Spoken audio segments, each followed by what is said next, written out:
Aunque no los contaba, podía jurar que cada noche había más. Durante el día, casi todas las personas sin techo de Plaza Congreso y alrededores se esfumaban. Andaban trabajando en venta ambulante o iban de comedor en comedor. Algunos incluso buscaban un trabajo o un hotel. Otros querían estirar las piernas, comprar droga, conseguir vino. Pero de noche, cuando llegábamos nosotros con la cena, las mantas y unas duchas de camping para quien las pidiera, regresaban todos y se sumaban muchísimos que andaban sueltos por el centro. Más de 100 seguro, porque siempre llevábamos unas 150 viandas y se acababan, a pesar de que algunos pedían 2, porque se habían pasado el día durmiendo y sin comer. Llevábamos colchones, a veces, pocos, siempre por donación, y conseguían dueños de inmediato, porque la mayoría dormía sobre su propia ropa o se encontraban con que a pesar de las promesas, la supuesta camaradería y los esfuerzos, alguien se los robaba. Una vez asistí con mi compañero Julián, que ahora trabaja en Zona Norte, a una pelea por el robo de un colchón. Cuando el robado lo encontró, enseguida sacó un cuchillo tramontina y antes de que pudiéramos pararlo, le había metido 3 puntazos en el vientre al ladrón. Había sangre por todos lados. Los que querían ayudar se resbalaban en lo que salía del chorro. Le había dado en una arteria. El hombre, muy joven, no se murió por eso, sino por una infección. Tenía VIH y no se medicaba. El otro desapareció. La policía llegó tarde y le dio tiempo a escapar. Casi decido no volver después de ese día, pero Julián me aconsejó bien. No te tomes una semana, me dijo, porque te das manija y entonces el cagazo se vuelve intragable, un carozo de durazno. Volvé mañana o cuando te toque y trabajá tranquila. Tenía razón, me tocaba en 2 días y cuando volví no sentí miedo ni estaba más nerviosa. Después de todo, yo no robaba los colchones. Ahora mi compañera más habitual era Flora, una chica de bursaco, bajita y siempre vestida de colores claros, muy linda y con algo triste en la sonrisa. Me caía bien, pero me llevaba mejor con el chofer, de sobrenombre Chapa, que estaba menos loco que su apodo y ayudaba con un entusiasmo excepcional. Además de que le caía bien a la gente, tenía un trato amable sin exagerar y era muy dulce. Sabía a qué chicos se le podía acariciar la cabeza y cuáles necesitaban la cena urgente porque se desmayaban de hambre. Se llevaba aparte a una pareja si veía que ella estaba embarazada y le daba consejos al pibe, cosa que nosotras no hacíamos, porque siempre nos encargamos de que las mujeres fuesen a controles o de que nos contasen, si no querían al bebé ahora, que el aborto era legal. Pero seguía siendo difícil acceder al procedimiento para una mujer no solo pobre, sino que vivía en la calle. Rara vez teníamos en cuenta a los padres o compañeros. No sé cómo actuaban las demás unidades, pero nuestro método era el que considerábamos menos brutal. Las largas colas nos resultaban carcelarias y además solían disparar peleas si alguien se adelantaba o no quería respetar el lugar de los otros, de modo que les entregábamos las viandas, en general calientes, a cada uno. Nos acercábamos nosotros.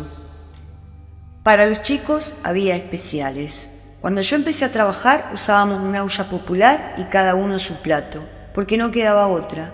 Pero ahora que lo pagaba todo una ONG, costó dejar de trabajar para el Estado, pero la ineficiencia era tal que al menos yo preferí tragarme alguna práctica corrupta de mis jefes. Había porciones abundantes. Al llevarlas de mano en mano, no solo se evitaba el efecto humillante de la coreografía de la necesidad, sino que nos permitía conocer a la gente. Y aunque éramos solo 3, con el gobierno éramos más, pero claro, trabajábamos como voluntarios, ahora pagaban, había algo en pasar mucho tiempo con la gente que nos ayudaba. El gobierno todavía nos daba mantas, algo es algo, y se ocupaba de las donaciones de colchones. Al menos habían reabierto los refugios después de la pandemia. Más no se podía pedir, la verdad. Todo estaba en tambaleo al borde del derrumbe. La noche de los chicos fue igual a las demás. No hacía frío. La ducha tuvo más aceptación, aunque nos quedamos cortos de jabón y la gente terminó lavándose con detergente. Vimos los resfríos de algunos bebés y aconsejamos si ir al hospital o no. La pierna de Pepo diabético estaba bastante fea. Yo creía que la amputación era cuestión de tiempo. Le cambiamos el colchón a Liliana, que otra vez se había hecho pis borracha. El Chapa sugirió que se lo cubriéramos con un nylon engrampado. Más valía el gasto que pedirle que dejara de chupar. Eso era imposible. Como siempre, dijimos que no cuando pedían cigarrillos y encendedores. Si se prendían fuego, la culpa iba a ser nuestra. Flora repartía botellas de agua y esa noche chocolate caliente muy festejado. Yo repartí algunos libros que habían pedido. No todo era dulce y pobre gente buena. Un par de hijos de puta violaban de noche o toqueteaban. Habían algunas brujas bien temibles que yo sabía hacían trabajos detrás de la palmera, y estaban los perturbados que uno podía entender y compadecer, pero además de cortarse ellos mismos los brazos por lo general, muchas veces empezaban peleas que terminaban con heridos. Esa noche había una chica nueva, casi adolescente, debía tener 20, que había zafado de perder el ojo por milagro y por defenderse de uno de estos tumberos ingobernables. Yo a veces hasta dudaba de darles de comer. Por mí se podían morir de frío. Flora era exageradamente comprensiva. Era su formación de militante en barrios, no solo de asistente como yo, que venía de una familia de enfermeras. La ducha había quedado prigosa de mugre y el Chapa agitó la mano bajo la nariz para hacernos entender que el nivel de peste era alto. No sé por qué no usaban los refugios de la ciudad, especialmente los más nuevos. A los curtidos ya no les importaba estar sucios. Se contaban demasiadas historias de esos lugares, algunas violentas, otras paranormales. Decían que uno de los lugares era un ex cuartel. Flora, que conocía bien la ciudad aunque vivía en provincia, decía que no, que el cuartel estaba cerca pero no era el predio que se usaba como refugio. Lo que sí, la morgue estaba al lado. Muchos hablaban de manos que los tocaban de noche. ¿Qué diferencia había entre una mano fantasma y los peligros de la intemperie real?, me preguntaba yo, pero no decía nada.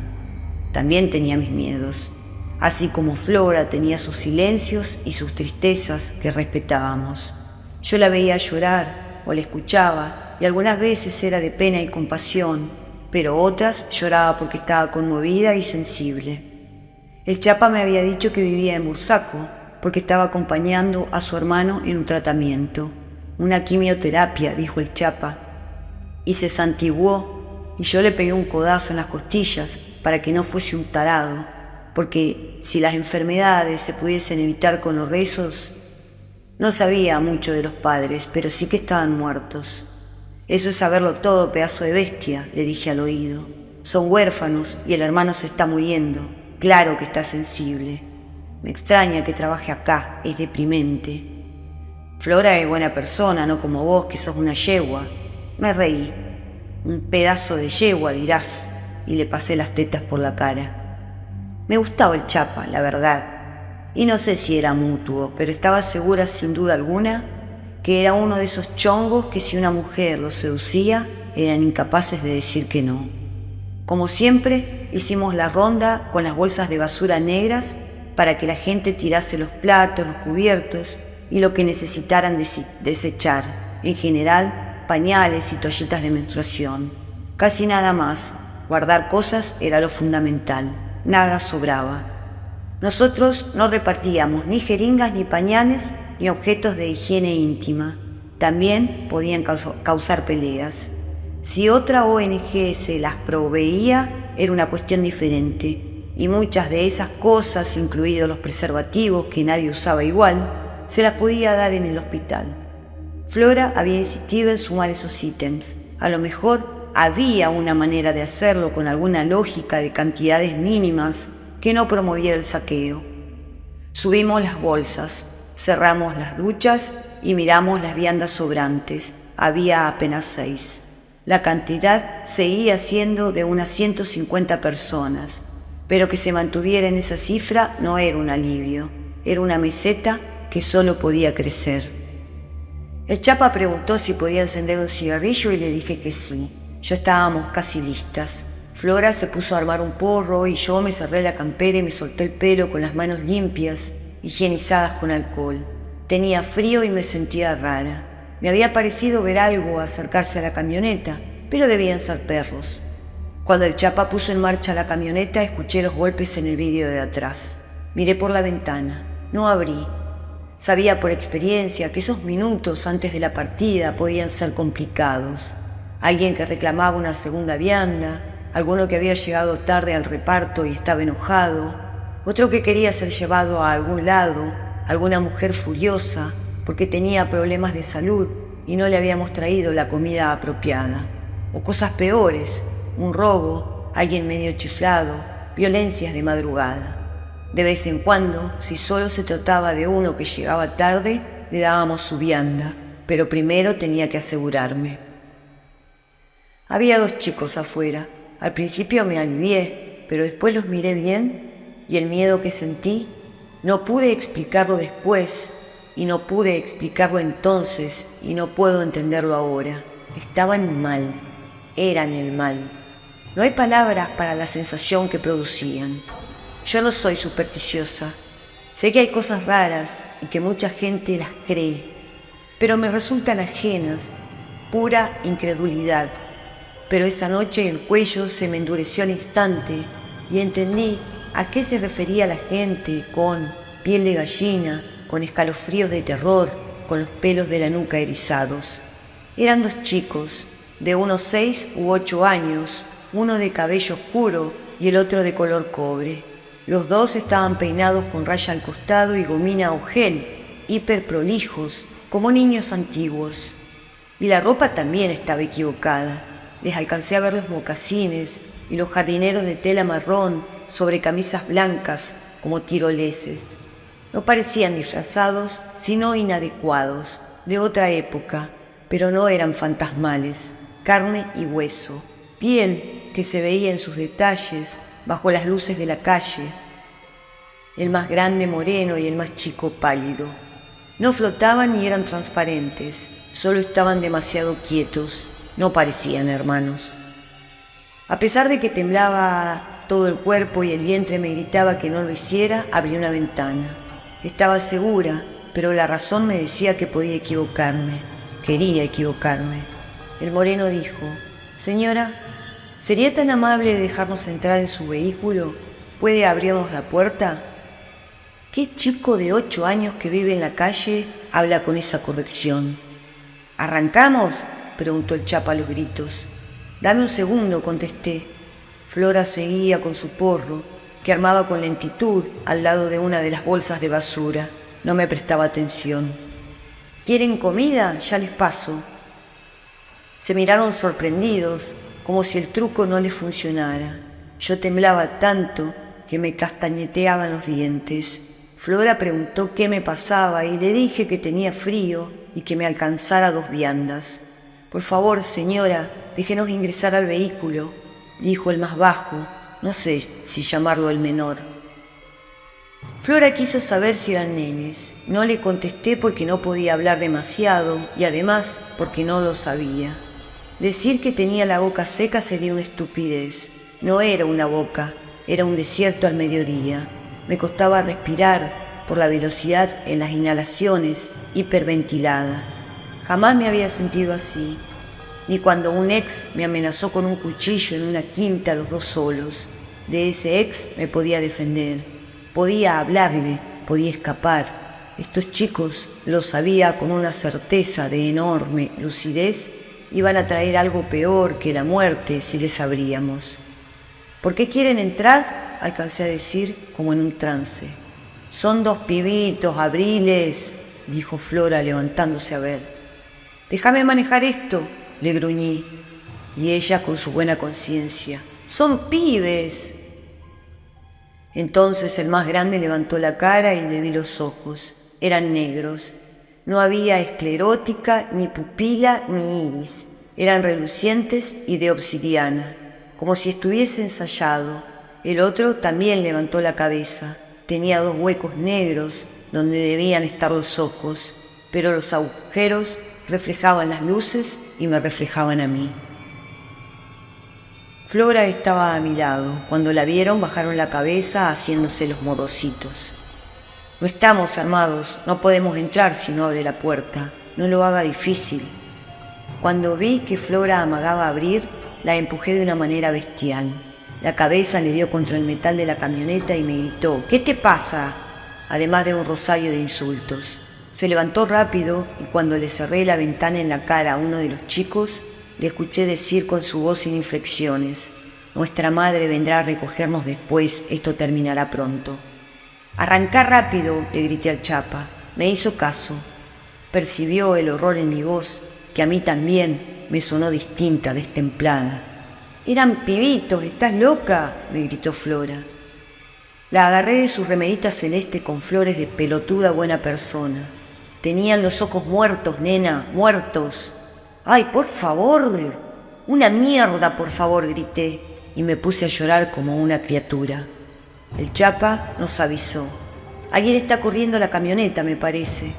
Flora y yo nos asomamos. Ella, solo por sostener su berrinche de superiora moral, dijo que le parecían perros. Eran los chicos, en 4 patas, pero no corrían como primates. Eran arañas veloces, los culos flacos para arriba, nada humano en sus movimientos. El Chapa miró para atrás antes de acelerar por Callao y coincidió: «¿Pero qué mierda son esos bichos?». «Pibitos», dice acá la señora. Flora lloró y el Chapa, asustado, le dijo que ningún pibito corría a la misma velocidad que una camioneta, ni un pibito recargado de Paco. «Entonces eran perros», dijo ella. El corazón me latía tan fuerte que estaba mareada y la velocidad del Chapa no contribuía. Pero si me desmayaba, era eso nada más, un desmayo, no lo que traían en sus manos y en los ojos esos pendejos visitantes. «Esto terminará pronto», habían dicho. El Chapa se metió por Córdoba, donde estaba la oficina central de nuestra ONG, y a pesar de los rezongos de Flora, no nos dejó bajar hasta que entró la camioneta en el garage y cerró la puerta. Yo me había meado encima y tenía el cuerpo cubierto de sudor. Flora, decidida y con la sien sangrando, dijo que ya mismo teníamos que hablar con el jefe. Estaba en la ONG el jefe. Siempre se quedaba hasta que volvíamos. No sé si era un buen tipo. Nos recibió enseguida cuando vio la sangre de Flora y mis temblores, mi palidez, mi propia sangre de tanto morderme el labio, la mancha de pis en mis jeans. Pensó con razón en un ataque. Flora le contó su versión y después hubo un silencio, o mejor, un zumbido. Escuché que algo raspaba la puerta del garage y por primera vez desde la infancia me puse a rezar. «Mirá, Juan Pablo», le dije al jefe que siempre nos insistía, usen mi nombre. Era abogado. «Yo lo único que sé es que si esos pibitos, como lo llama Flora, entraban, nos mataban. O peor, y punto. Tenían los ojos negros, negros como de insecto, no ojos oscuros, ¿me entendés?». Juan Pablo dijo que le sonaba a película de terror berreta, o a que yo estaba estresada. «Ojalá», le dije, y acepté un pañuelo de papel para el labio. Cruzó los brazos y dijo que no iba a echarme, que mi trabajo siempre había sido impecable, que descansara. Lo llamó al Chapo y le preguntó qué había visto y él, leal y buen tipo como era, describió a esos niños araña. «No eran perros, vos, le juro, les vi mocasines». El boss nos declaró sugestionados y nos dio a los 3 días francos hasta la semana siguiente. Flora se hizo la valiente y se subió a su coche para volver al sur, sin mirarnos, ofendida porque abandonamos a su suerte a 2 pobres niños indefensos. Yo me colgué del brazo del Chapa y le dije que no podía pasar la noche sola, que tenía 2 camas en mi departamento para cuando venían amigas o mi vieja, y que por favor me acompañara, porque no sabía si era capaz de negar la entrada a los chicos que tocaban a la puerta. Tenían algo hipnótico también. Sabían que, al final, la muerte era el descanso. El Chapa accedió. Él también miró para ambos lados en la avenida Córdoba para ver si estaban los pibitos de ojos negros. Llamó a un auto con la app, a pesar de que era más caro que el colectivo o que obviamente caminar. Yo vivía cerca, en Almagro. Esa noche se había abierto el infierno, y él, aunque con menos certeza que yo, se daba cuenta. «La próxima le tenemos que preguntar a la gente si los vieron, pero déjame a mí, porque soy muy directa y la gente se asusta, se pone supersticiosa, ¿viste?». Nos compramos una pizza frente a mi departamento. Yo me bañé y no volvimos a salir hasta el martes siguiente. Fue un fin de semana de llantos y desayunos y ver series y dejarnos los labios medio dormidos de besos. Hay algo que se llama fatiga paranormal. Lo escuché en un podcast de fantasmas. Muchas veces, cuando la gente ve fantasmas o tiene encuentros con algo sobrenatural, en vez de asustarse se va a dormir, por ejemplo, o sigue con sus tareas como si nada. O si se asusta mucho, a las pocas horas se compra un helado y hace como si nada hubiese pasado. Creo que ese fin de semana sufrimos un poco de esa fatiga, aunque ni nos asomamos a la calle y pedimos todo por delivery hasta los cigarrillos, y nos enamoramos, al menos yo. El Chapa era más misterioso de lo que parecía. Cuando volvimos a la ONG a cargar la comida, Flora no estaba. Esa noche nos acompañaría un chico nuevo, de unos 25 años, hippie, de camisa floreada abierta, colgante de rodo crosita y pulsera de cuero, los rulos sobre la frente y un solo aro pirata. El Chapa resopló. Los hippies le daban odio. Pero el chico, que tenía el raro nombre de Humberto, era tímido y aprendía rápido. El jefe dijo que Flora no había venido, no atendía el teléfono, pero que teniendo en cuenta la situación de su hermano, no lo sorprendía. Nos presentó a Humberto como el primo de una persona importante para la ONG y me puso las manos en los hombros y me dijo: «Es duro este trabajo, a veces pasan cosas, no te des manija». No le contesté, apenas una sonrisa, estaba nerviosa. El enamoramiento me había suavizado los bordes del miedo, pero la reacción de correr ante el peligro estaba ahí, bien lista, bien atenta. Yo no sabía qué eran esos chicos de ojos negros, pero sí intuía de lo que eran capaces. Hay sensaciones que no tienen palabras, y la forma en que me miraron fue exactamente eso. Un mensaje mudo desde un lugar sombrío. Uno sabe si su hijo dejó de respirar en la cama. La mirada de alguien sobre nuestro cuerpo cuando creemos estar solas es una sensación clarísima. El peligro en la sonrisa de un hombre cuando entiende la superioridad de su poder físico es animal. El fuego quema. En la nieve resbalarse es lo normal. Por eso hay que dar pasitos. El encuentro con estos seres de ojos negros no debe repetirse. Y eso es todo. El Chapa se quedó charlando con grupitos cuando dio su ronda de ayuda. 2 por 3 me miraba, para chequear cómo y por dónde andaba, y para darme a entender con pocos gestos que nadie le decía algo relevante. Yo miré varias veces sobre mi hombro, y hasta una de las chicas me dijo: «Esta noche está saltarina, che». Después el Chapa me lo confirmó. Me senté en el asiento de adelante a su lado cuando nos íbamos. Había estado bien durante el reparto, dentro de todo. Hasta me descotillé de risa con el hippie Humberto cuando casi se nos cae un colchón en la fuente. Pero estuve bien porque la sensación de la presencia de los chicos de ojos negros no se parecía a nada. No podía compararlo con ver un arma debajo de una almohada, o la sacudida de una rata entre las bolsas de una basura, o el graznido horrible de algún pájaro nocturno, ni con el ladrido de un perro hambriento o el llanto de un chico que había sufrido algo sin nombre. No era ese tipo de miedo o repulsión, era el miedo de la frialdad de un panteón, de descubrir la sangre que empapa una cama vacía, de ver la locura en los ojos de alguien a punto de ahorcarse. Era ver detrás del muro del sueño. La vuelta a lo de siempre, la despedida y las gracias a Humberto. Pero el Chapa estaba inquieto, culposo. Decía que estuvimos mal con Flora, que él no desconfiaba, pero porque había visto las arañas esas, que ella era una buena piba. «¿Qué querés, ir a Bursaco?», dije. «Ahora de noche ni a palos, no soy Conan, pero mañana después de desayunar podemos. Tengo la dirección y conozco el barrio. Nací en Longchamps y mis viejos viven ahí». Era la primero personal que me contaba. Desayunamos antes de salir para provincia y el Chapa notó mi mala cara. Había dormido mal, o mejor dicho, no había dormido. De ninguna manera había sentido algo parecido al miedo producido por los ojos negros, pero la noche fría estaba tan quieta tan amenazante, que me quedé en el living a ver la tele con los auriculares mientras el Chapa dormía. No a pata suelta tampoco, lo sentía murmurar y dar muchas vueltas. Estuve buscando en YouTube sobre los pibes, empezó a decir. No, le di un beso en la mano, no me cuentes nada, prefiero pensar que nunca existieron. Yo no creo que te puedas olvidar. Me olvidé de muchas cosas horribles, ojo, Ok, me dijo, y entrelazamos los dedos. Después nos fuimos para el sur. Yo nunca había ido, soy del oeste, y el Chapa me dijo, es aburrido.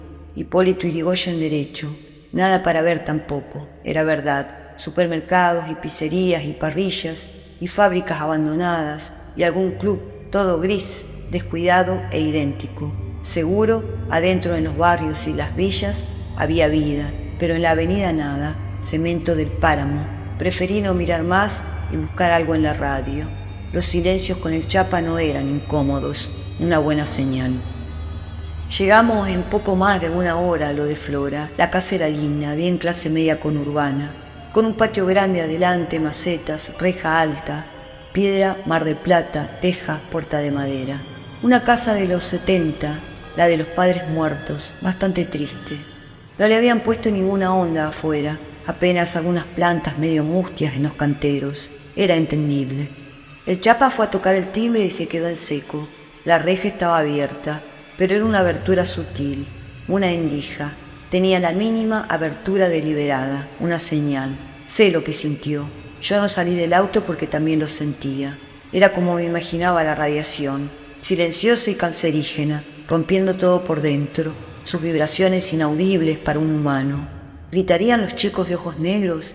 Miré la puerta de entrada, la de madera, y también estaba entreabierta. No entres, le dije al Chapa, bajando la ventanilla. No quería gritar ni hacer un escándalo. No me hizo caso. Yo no iba a seguirlo ni entrar a buscarlo si no salía. Eso estaba muy claro para los dos. De heroína yo, nada. De amor, bueno, tampoco hasta la muerte. Me hizo una seña con la mano y dejó las dos puertas muy abiertas, supongo que para salir rápido. Algo me sacó de la camioneta, el propio miedo. Yo no sabía manejar y tuve terror de quedar encerrada, de que me tocaran el vidrio los chicos de ojos negros. Preferí estar en la vereda y correr. Miré la persiana baja de la casa y de nuevo percibí un signo. Estaba apenas abierta y de costado. Como cuando se rompen y se caen, y se les pone algún tope para mantener una pequeña abertura y que después no resulte imposible levantarlas. No debía mirar, pero lo hice. Los chicos también eran un imán y eso era parte del problema. Lo que mantenía esa abertura en la persiana eran dedos de pie, o quizás un pie, pero yo no podía ver más que los dedos, color gris y con las uñas pintadas de rojo. 5 dedos humanos, las uñas largas, pero no garras, uñas. El pie estaba gris, no sé por qué, muerto, mugre, no sé. Grité, el pie se retiró. El ruido de la pesada persiana al caerse fue como una bomba en la cuadra tranquila.